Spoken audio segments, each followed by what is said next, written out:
दोस्तों, सावन के इस पवित्र महीने में यह वीडियो देखने के बाद मैं आपसे वादा करता हूँ कि आप 100% धनवान हो जाएंगे। मैं ईश्वर की सौगंध खाता हूँ। आपका हर कार्य आश्चर्यजनक रूप से पूरा हो जाएगा, परंतु वीडियो अंत तक जरूर देखें। दोस्तों, आज हम बात करने वाले हैं सिर्फ पैसों की। पैसा यानी धन, और आज के महंगाई के जमाने में धन ही लोगों का भगवान हो चुका है। कई लोग कितना भी कमाते हैं पर उससे ज्यादा खर्च हो ही जाता है। आज के जमाने में बहुत कम लोग होते हैं जिनको पैसों की तंगी नहीं होती है, और या फिर पैसों की कमी का सामना न करना पड़ता हो। यदि किसी के पास गुजारा करने लायक पर्याप्त पैसा होता भी है तो उसे और ज्यादा धन का लालच होता है। पैसों का मोह होता ही ऐसा है जितना होता है, कभी खत्म होने का नाम ही नहीं लेता। हर कोई इसी चक्कर में दिन रात पैसे कमाने की होड़ में लगा रहता है। कई बार कड़ी मेहनत के बाद घर में आपकी उम्मीद के मुताबिक पैसा नहीं आता, और कभी आता है तो कई दिनों तक घर में टिक नहीं पाता। ऐसे में माना जाता है कि बुरी किस्मत हमारे साथ साथ चलती है। आपको घर में पैसों की आवक के लिए दिन रात कुछ न कुछ शास्त्रीय उपाय करने पड़ते हैं, जिससे आप अपने पैसों की आवक को बढ़ा सकते हैं। आज हम आपको बताएंगे एक ऐसा अनोखा उपाय जो चमत्कारी माना जाता है, जिसको आजमाने के बाद माना जाता है घर में पैसों की आवक कई गुना ज्यादा बढ़ जाती है। और इस उपाय में हमको कुछ नहीं करना है, सिरे पर मोर पंखों का इस्तेमाल करना है। कैसे करना है वो हम आपको बताएंगे। दोस्तों, सबसे पहले समझ ले मोर पंख है क्या। ये बहुत ही शक्तिशाली चमत्कार यंत्र होता है, और तांत्रिक पूजा में इसका बहुत महत्व होता है। और आज से नहीं, प्राचीन युग से आपको पता ही होगा, जितने शास्त्र है, यंत्र है, वास्तु है, ज्योतिष शास्त्र है, सभी में मोर के पंख को बहुत इंपॉर्टेंट स्थान दिया जाता है। जो ऋषि महर्षि थे उन्होंने मोरपंख की कलम से ही बड़े बड़े ग्रंथ लिखे हैं। मोर पंख उपयोग गीता बताने लायक नहीं है, क्योंकि आयुर्वेद में भी इसका अच्छा खासा महत्व होता है। और शास्त्रों के अनुसार संध्या नाम का एक असुर था, स्वर्ग पर उसने आधिपत्य कर लिया था, देवताओं को बंदी बना लिया था। तभी भगवान ने असुर को मारने के लिए एक योजना बनाई, और योजना के अनुसार सभी देवी देवता और सभी 9 घेरे एक मोर के पंखों में विराजित हो गए। इसके बाद मोर बहुत शक्तिशाली हो गया, उसने संध्या असुर का वध कर लिया। तभी से मोर को और भी पूजनीय और पवित्र माना जाने लगा। दोस्तों, आगे बताने से पहले वीडियो को लाइक जरूर करें। जब आप हमारी वीडियो को लाइक करते हैं तो हमें बहुत खुशी होती है। चैनल को सब्सक्राइब भी करिए और बेल आइकन को दबाना न भूलें। दोस्तों, से रेप ऋषि मुनि और राजा महाराजा ही नहीं, बल्कि भगवान श्री कृष्ण के क्या कहने आपको भी पता ही है कि कृष्ण कन्हैया को मोरपंख बिना अधूरा माना जाता है। उन्हें मोर मुकुट बंसी बाला कहा जाता है। उनके मुकुट में मोरपंखी के बिना वो कभी रहते ही नहीं थे। इसका कारण भी यह था कि बचपन से ही उनकी माता ने उन्हें मोर पंख धारण करवाया था, क्योंकि मोर पंख से कालसर्प दोष दूर होता है, और श्री कृष्ण भगवान को कालसर्प दोष था। दोस्तों, सिर्फ हमारे धर्म में ही नहीं बल्कि एशिया के बहुत सारे देशों में मोरपंख को आध्यात्मिकता से जोड़कर देखा जाता है। गौण ही आपने सुना ही होगा, वो प्रेम, प्रतिष्ठा, धीरज और इसलिए का सूचक है। और गौण ही में भी मोरपंख की बहुत महत्व है, बताई गई है। जब हम बौद्ध धर्म की बात करते हैं तो माना जाता है इसमें मोर अपने सारे पंखों को खोल देता है, इसलिए उसके के विचारों और मान्यता में खुलेपन का प्रतीक माने जाते हैं। जब हम ईसाई धर्म की बात करते हैं तो मोर के खूबसूरत पंख जन्नत के दरवाजे के बाहर अद्भुत शाही बगीचे का प्रतीक माने जाते हैं। और जो ग्रीस के लोग होते हैं वह मोर के पंखों की स्वर्ग और सितारों की निगाहों के साथ जोड़ते हैं। हमारे धर्म में तो मोर को धन की देवी लक्ष्मी, विद्या की देवी सरस्वती, कृष्ण कन्हैया, गणपति, हनुमान जी, कार्तिकेय, इन सभी से जोड़कर देखा जाता है। और लक्ष्मी सौभाग्य, खुशहाली, धन, धन्य और संपन्नता का प्रतीक माना जाता है। मोर के पंखों का प्रयोग लक्ष्मी की इन्हीं विशेषताओं को हासिल करने के लिए किया जाता है।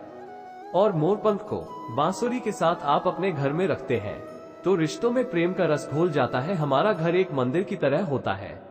अगर उसमें रहने वाले सदस्य रोज आपस में झगड़ा करने लगे तो यह मंदिर आप पवित्र सा लगने लगता है। इसके कई कारण हो सकते हैं। सबसे बड़ा कारण होता है घर में अत्यधिक नकारात्मक ऊर्जा का पेश करना। अब सवाल उठता है कि घर में अगर नकारात्मक ऊर्जा बढ़ गई है तो इसको दूर कैसे किया जाए। इसका परिवेश अगर हो गया है तो इसको बाहर कैसे करें। इसके लिए हमने आपको जन्माष्टमी के दिन भी एक उपाय बताया था कि मोर के पंखों को आरती के बाद आप अपने घर में खूब जोर जोर से हवा में हिलाएं। इससे आपके घर की जितनी नकारात्मक ऊर्जा है वो आपके घर से बाहर हो जाएगी। आपको ये रोज ही करना चाहिए। सिर्फ एक ही दिन ही मोर पंख को अगर आप अपने घर के अंदर हाथों से ऊपर से नीचे फहराते हैं तो आपके घर के आसपास की जितनी नकारात्मक ऊर्जा है वो घर से बाहर चली जाती है। और जिस घर में सबसे ज्यादा सकारात्मक ऊर्जा होती है वहीं माता लक्ष्मी का परिवेश जल्दी होता है। इसी बात को ध्यान में रखते हुए आज हम आपको बताएंगे कि घर में कौन सी 3 जगह है जहां पर आपको मोरपंख जरूर रखना चाहिए, और इन जगहों पर अगर आप मोरपंख रख देते हैं तो आपके घर में भी सबसे अधिक सकारात्मक ऊर्जा बनी लगी तो साक्षात लक्ष्मी जी आपके घर जरूर आमंत्रित होंगी। आप किसी भी शुभ दिन मोर का यह अंक लेकर के घर के किसी ऐसे स्थान पर सबसे पहले लगा दें जहां पर आने जाने वाले लोगों की नजर सबसे ज्यादा पड़ती हो। असल में मोर का पंख नकारात्मक ऊर्जा को अवशोषित करता है, यानी कि अब जॉब करता है। आपको इसको ऐसे स्थान पर लगाना चाहिए जहां ये सभी को नजर आई। मोर के पंख के उपाय न सिर्फ आपको बल्कि आपके घर के सदस्यों के जीवन में भी सुख और समृद्धि जरूर लेकर आएंगी। ये उपाय आप अपने घर पर किसी भी शुभ दिन से शुरू कर सकते हैं। और दोस्तों, अभी तो भगवान भोले बाबा के पावन पवित्र सावन चल रही है। ऐसे में घर के मंदिर में सावन के पहले आप अपने घर पर अगर इसको लगा देते हैं तो माना जाता है ये कमाल का उपाय होता है। प्राचीन काल से आज की बात नहीं है, ये बहुत सालों से भगवान की प्रतिमा के आगे वातावरण को पवित्र करने के लिए, सब जगह वशीकरण के लिए, कार्य सिद्धि के लिए, भूत बाधा, रोग मुक्ति, ग्रह दोष, वास्तु दोष, सभी के लिए मोर पंख बहुत ही यूजफुल माना जाता है। खासकर जो स्टूडेंट होते हैं उनके लिए तो ये रामबाण का काम करते हैं। जो कहते हैं सरस्वती माता के उपासक होते हैं या फिर विद्यार्थी होते हैं, वो पुस्तकों के बीच अगर अभिमंत्रित करके मोरपंख को रख ले तो पूरा लाभ उठा सकते। अगर आप मंत्र सिद्ध करते हैं, तांत्रिक पूजा आदि करते हैं तो उस जपने वाले माला को माना जाता है। मोर पंखों के बीच आप रखते हैं तो आपकी मंत्र सिद्धि बहुत ही जल्दी होती है। घर के सभी अलग अलग कमरों में मोर पंख लगाने से घर का वास्तु बदला जा सकता है। एक मोर का पंख हमारे जीवन की दिशा बदल सकता है। या आप भी हर समय अपने पास मोर पंख रखते हैं तो हर कार्य में आप देखेंगे कैसे किस्मत आपका साथ देने लगती है। अगर राहु केतु आदि के दोष भी है तो वो घेरा दोष भी समाप्त होते ही। स्पेशली अगर आपके घर में कोई ऐसा बच्चा है जो बहुत जिद्दी हो गया है तो मोर के पंखों से उसको हवा देने से धीरे धीरे उसके जेडीयू कम होने लगती है। अगर वो ऐसे नॉर्मली आपको हवा नहीं देने दी तो आप उसके जो छत का पंखा होता है उसमें मोर पंखों को लगा दे, और पंखा जब चलेगा तो उसके चलने पर मोर के पंखों की हवा भी बच्चे को लगेगी। इससे धीरे धीरे उसकी हठी और जिद्दी कम हो जाएगी। यहाँ तक कि अगर कोई बड़ा बुजुर्ग या आप इस हवा को खाएंगे तो आपके ऊपर जितनी भी नकारात्मक ऊर्जा होगी वो सकारात्मकता में बदल जाएगी। आप प्रगति करेंगे, ढेर सारी तरक्की करेंगे, दिन दोगुनी रात चौगुनी तरक्की करेंगे। दोस्तों, मोर के पंखों को चांदी के ताबीज में डालकर नवजात बच्चे के सिरहाने रखते हैं तो बच्चे की नजर दोष और किसी भी तरह की बला से रक्षा होती है। यहाँ तक कि बड़े लोग भी अगर मोर पंखों को बिस्तर के नीचे अपने सिरहाने रखकर सोते हैं तो माना जाता है कि किसी भी प्रकार के बुरे सपने या अलग तरह के सपने, इनके दोष आदि नहीं होते हैं। अगर आपके बच्चे का पढ़ाई में मन नहीं लगता है, कमजोर है, तो उनके कमरे में मोर पंख लगाए, स्पेशली उनके स्टडी टेबल में लगाए, और जिस सब्जेक्ट में बच्चे भी है उसके उस बुक में आप मोर के पंखों को रख दे। आप देखेंगे थोड़े ही दिनों में बच्चे का दिमाग बहुत ही पावरफुल हो जाएगा। इतना पावरफुल हो जाएगा कि छोटी से बड़ी बात वो चुटकियों में हासिल कर लेगा और इस बात को ऐसे अपने दिमाग में फंसा लेगा जैसे मानो उसके बगल में वो छुपी हो। मेमोरी पावर बढ़ती है और बच्चा पढ़ाई में तेज होने लगता है। सरस्वती माता के उपासक और विद्यार्थियों को पुस्तक में मोर का पंख जरूर रखना चाहिए। दोस्तों, ये तो ही बच्चों की बात, लेकिन जब बड़ों की बात होती है कई बार हम बहुत सारे काम हाथ में ले लेते हैं। काम होते होते लास्ट में रुक जाता है, ये लंबे समय तक अटकाव जाता है, काम बढ़ता ही नहीं है। तो ऐसे में यदि आप अपने घर के बेडरूम के पूर्वी दक्षिण यानी south east corner of the house है उसमें मोर का पंख लगाते हैं तो आपके अटके हुए कार्य पूरे होने के योग्य बनने लगते हैं।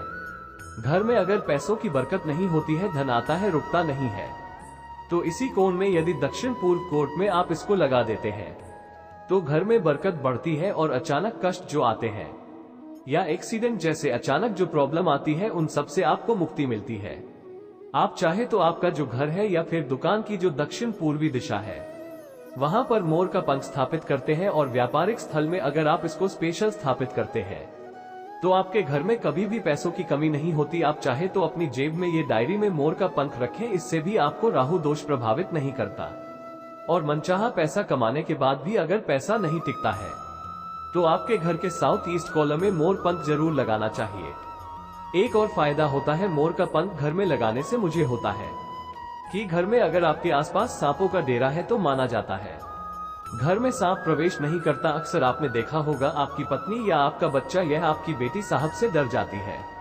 तो यह उपाय आप जरूर करें, या किसी घर में किसी मेंबर को काल सिर्फ 2 से राहु केतु 2 से तो भी मोर पंख लगाने से उस घर में गिरावट का असर नष्ट हो जाता है। क्यों माना जाता है? क्योंकि मोर और सर्प में शत्रुता होती है, अर्थात सर्प पर शनि तथा राहु के सहयोग से बनता है। और यदि मोर का पंख घर के पूर्वी और उत्तर पश्चिम दीवार पर यह आपके जेब और डायरी में रखा जाए तो राहुल का दोष कभी उसको परेशान नहीं करता है। घर में स्तर पर मच्छर हो, बिच्छू हो, इस तरह के विषैले जंतुओं का भय नहीं रहता। दोस्तों, आप 3 कौन से हैं जिसमें आपको मोर का पंख रखना चाहिए ताकि आपकी आमदनी 10 गुना बढ़ सके? पहला, मोर पंख आपको घर की अलमारी में या तिजोरी में रखना चाहिए। घर में जिस स्थान पर सबसे ज्यादा पैसा रखते हैं वहीं पर मोर पंख भी आपको रखना चाहिए। इससे आपकी तिजोरी में धन बढ़ने लगेगा। साथ ही साथ इससे पहले से रखा हुआ धन धीरे धीरे खर्च होगा और आप खुद देखेंगे आपकी सेविंग बढ़ने लगेगी, बरकत बढ़ने लगेगी और धन की इनकम दिनों दिन बढ़ती चली जाएगी। दूसरा, पंख आप अपने घर के मंदिर में रखिए या घर के ईशान कोण यानी north east corner of the house में रखिए, या फिर जहां पर आप अपने घर में भगवान को रखते हैं वहीं इस मोरपंख और रख दे। चाहे तो आप मोरपंख का बंडल बना ले या फिर आप चाहे तो श्री कृष्ण भगवान के मुकुट पर इसको धारण कर सकते हैं। और रोज आप जब भगवान की पूजा करते हैं उस समय इस मोरपंख के भी आपको पूजा करनी चाहिए। इससे आप देखेंगे पैसों के मामलों में किस्मत चमक जाएगी और धन आगमन के नए दौर आपके लिए खुलते चले जाएंगे। तीसरा, मोरपंख आपको कहाँ रखना है? आपको अपने बेडरूम में बिस्तर के नीचे रखना है। ऐसा करने से आप जब बेड पर सोएंगे तो आपके अंदर काफी सारे पॉजिटिव एनर्जी आती है और आपको अच्छे से सोचने में और काम पर फोकस करने में मदद मिलती है। आपके जीवन में सफलता तो आती ही है, साथ ही साथ पैसों की आवक भी बढ़ जाती है। आप इसको कैसे लगाएंगे? अपने बैठकर जो गड्ढा होता है, चादर लगाते हैं, उसके नीचे आपको मोरपंख बिछा देना चाहिए, उसके ऊपर लगाएं और फिर उस पर आपको सोना चाहिए। दोस्तों, मोरपंख मौत के बाद, उसे निकलने के बाद भी जीवित रहता है, तभी तो इसका असर दिखता है। इसको अगर फोटो फ्रेम में करा ले और घर के लिविंग रूम में लगा दे तो घर की प्रगति होती है, बच्चे अव्वल आते हैं, घर का हर एक सदस्य पढ़ाई हो, बिजनेस हो, सब में आगे चलता चला जाता है। कोई भी घर में बीमार नहीं पड़ता, रिश्ते बनते चले जाते हैं। इससे रिश्ते बिगड़ते नहीं हैं बल्कि बनते चले जाते हैं। दोस्तों, जब आप घर के मेन द्वार पर भगवान गणेश को स्थापित करते हैं उसके पहले आप ये छोटा सा काम कर ले। वैसे क्या करना है? 3 मोरपंख ले ली और एक छोटी सी भगवान गणेश की प्रतिमा को मुख्य द्वार पर स्थापित कर ली। आप चाहे तो चित्र भी स्थापित कर सकते हैं। अगर आपके पास गणपति की प्रतिमा नहीं है या आप अफोर्ड नहीं कर सकते हैं तो मोर पंखों को ऐसे ही लगा दे। आप देखेंगे जिस घर में आप रहते हैं उस घर का वास्तु दोष दूर हो जाता है। साथ ही साथ किसी की बुरी नजर भी आपके घर पर नहीं पड़ती है।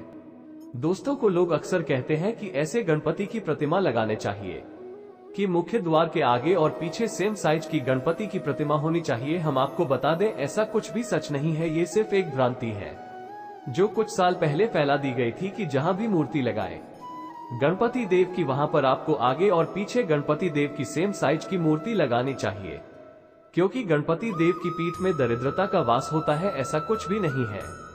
गणपति देव उतने ही पवित्र है जितना आगे या पीछे से, इसलिए कभी भी मन में किसी प्रकार का बहन विचार न रखें। हमेशा गणपति व की एक प्रतिमा आप अपने मुख्य द्वार पर लगाएं। आप किसी भी राजा के महल में जाकर देखिए या किसी भी प्राचीन इमारतों में जाएं, सब जगह एक ही साइड में गणपति की प्रतिमा लगाई जाती थी। कोई भी अंदर की ओर प्रतिमा नहीं लगाते हैं। इसलिए अपने घर के मुख्य द्वार पर एक गणपति देव की छोटी सी प्रतिमा लगाई, उनके साथ 3 मोर पंखों को लगाएं और फिर देखिए आपके घर में कैसा माहौल होता है।